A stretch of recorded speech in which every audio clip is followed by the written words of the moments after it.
Good morning, students. Oh, sorry. And welcome, students, in my YouTube channel Amit Gupta Drug Pharmacology. हम पढ़ रहे थे anxiety disorder के बारे में। पहले हमने बात की थी जनरल एंजाइटी डिसऑर्डर के बारे में, फिर उसके बाद हमने बात की थी आप लोगों के साथ में next topic of anxiety social phobia. Social phobia को होते हुए जैसे हमने बताया था आपको 3-4 टाइप के 5-6 टाइप के आपके फोबिया थे मेनली या एंजाइटी थी। तो पहला था जनरल एंजाइटी डिसऑर्डर GAD जो डिस्कस कर चुके हैं। दूसरे लेक्चर में हम डिस्कस किया था सोशल फोबिया के लिए।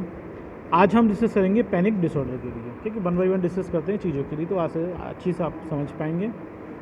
तो आज डिस्कस करेंगे पैनिक डिसऑर्डर क्या है।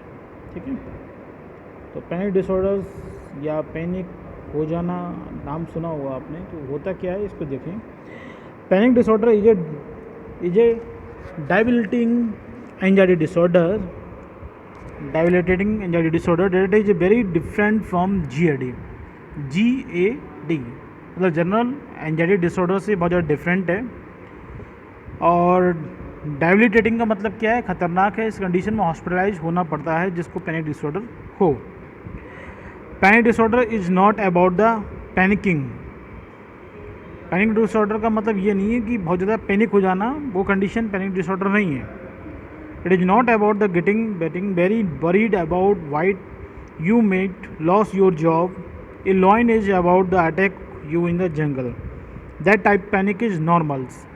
इस टाइप का पैनिक तो नॉर्मल है कि अगर हम बाई चांस मेरी जॉब चली जाए तो बहुत ज़्यादा पैनिक हो जाना, बहुत ज़्यादा चिंता करना, डेट इज़ द नॉर्मल।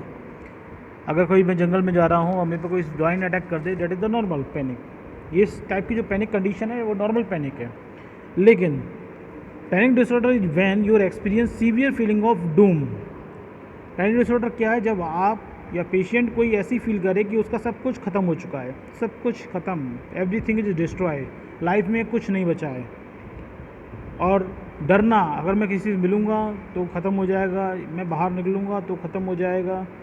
बहुत ज़्यादा इंटेंस फीलिंग होना, that cause both mental and physical symptom that can be so intense and the people become a hospitalized। जिस कंडीशन में पेशेंट को हॉस्पिटलाइज करना पड़ता है, worried that something is dangerous wrong with their health। और वो चिंता करता है कि मेरे शरीर के साथ में, बॉडी के साथ में कुछ गलत होने वाला है।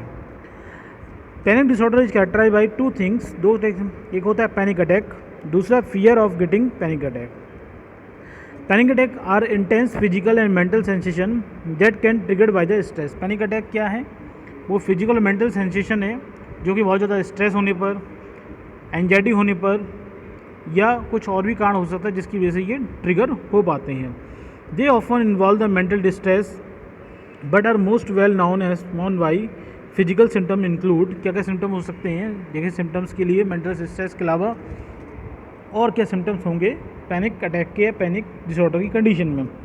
रैपिड हार्ट बीट, बहुत ज़्यादा हार्ट बीट बढ़ जाएगी। Rapid palpitations, irregular and fast pace rate rhythm, मतलब जो हार्ट होगा उसकी बहुत ज़्यादा इरेगुलरिटी रेट, कभी बहुत ज़्यादा रेट बढ़ जाना, कभी बहुत ज़्यादा रेट घट जाना, या हार्ट रेट बहुत ज़्यादा बढ़ जाएगी।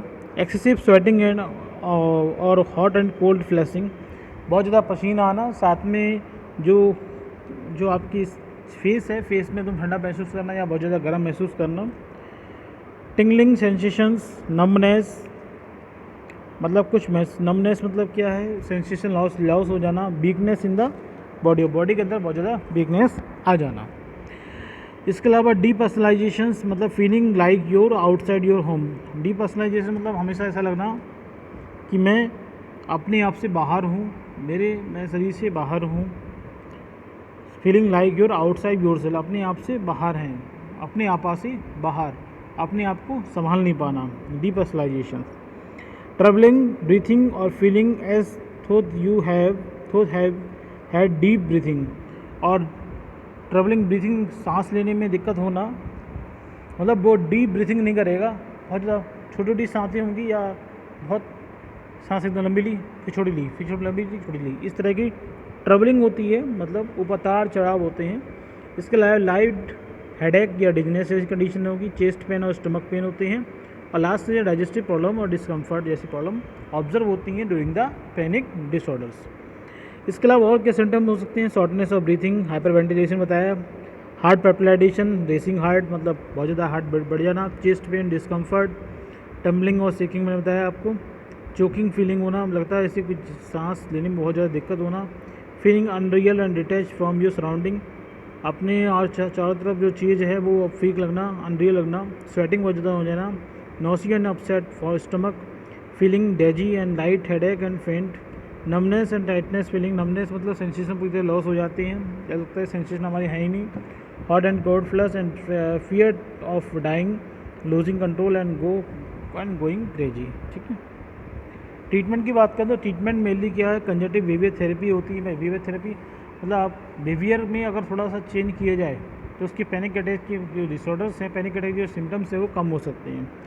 तो cognitive behaviour therapy is generally views as the most effective form of treatment of panic attacks, panic disorder and agoraphobia. Cognitive behaviour therapy focus on the thinking patterns and behaviour that are sustained and triggering in the panic attacks. तो cognitive behaviour therapy में मतलब वो उस चीज़ पे focus करते हैं कि क्या सोचने की वजह से, क्या पेशेंट सोच रहा है या क्या पेशेंट के माइंड में क्या विचार आ रहा है, या कौन सा बिहेवियर करने की वजह से, मान लो आपने उसे गुस्सा कर दिया, ऐसा हो सकता है कोई उसका बिहेवियर चेंज, उसकी बिहेवियर की वजह से क्या हो रहा है, उसके सिम्टम्स जो होते हैं पैनिक अटैक पड़ रहा है, या कुछ थिंकिंग पैटर्न मतलब क्या विचार आने से उसके पैनिक अटैक हो रहा है। तो दोनों कंडीशन को अवॉइड करते हैं, उसके बिहेवियर को कोई इस तरह उसके बिहेवियर को हम नॉर्मलाइज करने की कोशिश करते हैं, उसको इस तरह का इन्वायरमेंट करते हैं कि वो उसका बिहेवियर नॉर्मल कंडीशन में रहे, अग्रेसिव ना हो। थिंकिंग पैटर्न का मतलब क्या है, उसकी पैटर्न सोच की प्रवृत्ति होती है, उसको हम ऐसा कर देते हैं, कोशिश करते हैं कि ज़्यादा स्ट्रेस वाले जो कंडीशंस हैं वो उसके माइंड में ऑब्जर्व ना हो। It helps you look at your fear in A more realistic light. और जो चीज़ बहुत ज़्यादा जिससे बहुत ज़्यादा डर लग रहा है लेकिन वो रियलिस्टिक में है नहीं, उसको भी हम उसके साथ में थेरेपी करना शुरू करते हैं कि जितना आप डर रहे हैं इस चीज़ से उतना कुछ है नहीं, तो उसको रियलिस्टिक लाइट में लेके आने की कोशिश करते हैं।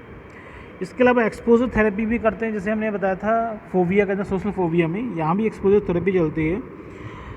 पैनिक डिसऑर्डर में you are expose to the physical sensation of panic in safe and control environment, giving you that opportunity to learn healthier ways of copy.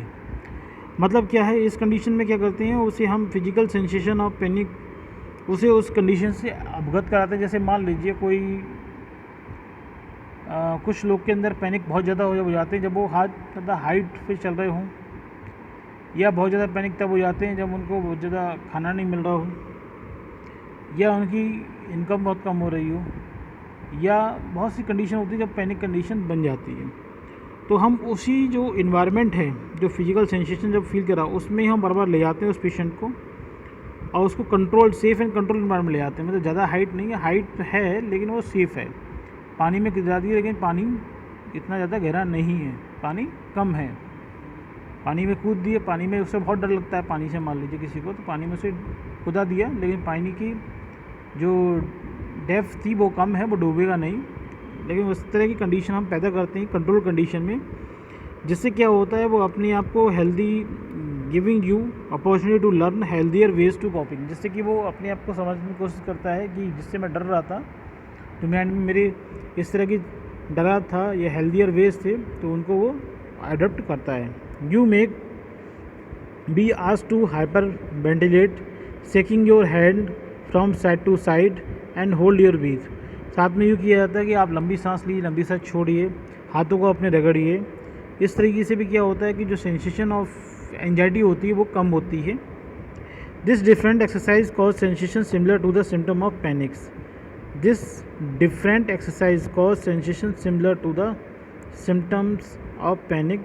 With each exposure, you become less afraid of these internal body sensations and feeling a great sense of control over your panic. तो ये सब condition हम लगाएंगे, adopt करेंगे, तो panic conditions जो होती है, पैनिक सेंसेशन होते हैं, उस पर हम कंट्रोल कर लेते हैं। मेडिकेशन की बात करें, क्या क्या ट्रीटमेंट देते हैं। एंटी डिप्रेसेंट ड्रग दी जाती हैं, जैसे कि आपका एंटी डिप्रेसेंट्स में आपका ड्रग आती हैं, अमाइट्रिप्टिलिन है, नॉरट्रिप्टिलिन है, ठीक है। इसके अलावा आपका एंटी डिप्रेसेंट्स में ठीक है, ये सब amitriptyline, nortriptyline, sodium reuptake inhibitors, ये सभी दी जाती हैं। तो they take several weeks before they begin to the work and so you have to take them continuously, no just during the panic attack, no just during a panic attack.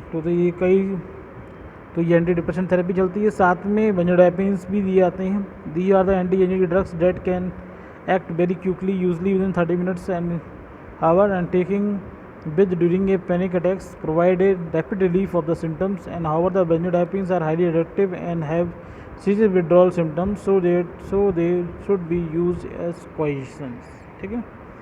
तो anti depression जो drug हैं उनको हम जब panic attack condition पड़ रही होती है उस टाइम नहीं देते हैं, क्योंकि ये पैनिक अटैक की कंडीशन में उसके सिम्टम्स को नॉर्मलाइज करने में आसान नहीं होते हैं। लेकिन ये लॉन्ग टर्म में देते हैं तो पैनिक अटैक जैसी कंडीशन को बनने नहीं देते हैं। जबकि बेंजोडाइजिपिन्स जो ड्रग्स हैं उनको हम पैनिक अटैक की कंडीशन में देते हैं, जिससे कि पैनिक अटैक की जो सिम्टम्स होते हैं उसे तुरंत रिलीफ मिल जाता है, विद इन 30 मिनट्स के अंदर पूरा रिलीफ मिल जाएगा। लेकिन बेंजोडाइजिपिन के साथ एक गलत बात यह है कि ये हाईली एडिक्टिव होते हैं। एडिक्टिव का मतलब क्या, उनकी पेशेंट को आदत पड़ जाती है, उनका बॉडी उनको एडिक्ट हो जाता है, उसके बिना वो सही नहीं हो पाएंगे, उन्हें ऐसा फील होने लगता है, उसके बिना उनकी ज़िंदगी नहीं कट सकती। जैसे ड्रग्स का एडिक्ट हो जाते हैं, ड्रग्स से आपने समझ गए होंगे, इसी तरीके से बेंजोडाइजिपिन्स भी एडिक्ट हो सकते हैं और they have a serious withdrawal symptom, जिसे छोड़ने के लिए बहुत सारे सीरियस विड्रॉलिंग सिम्टम्स ऑब्जर्व होते हैं। तो इसलिए इसको देने से हम बचते हैं, so they don't be a patients, ठीक है।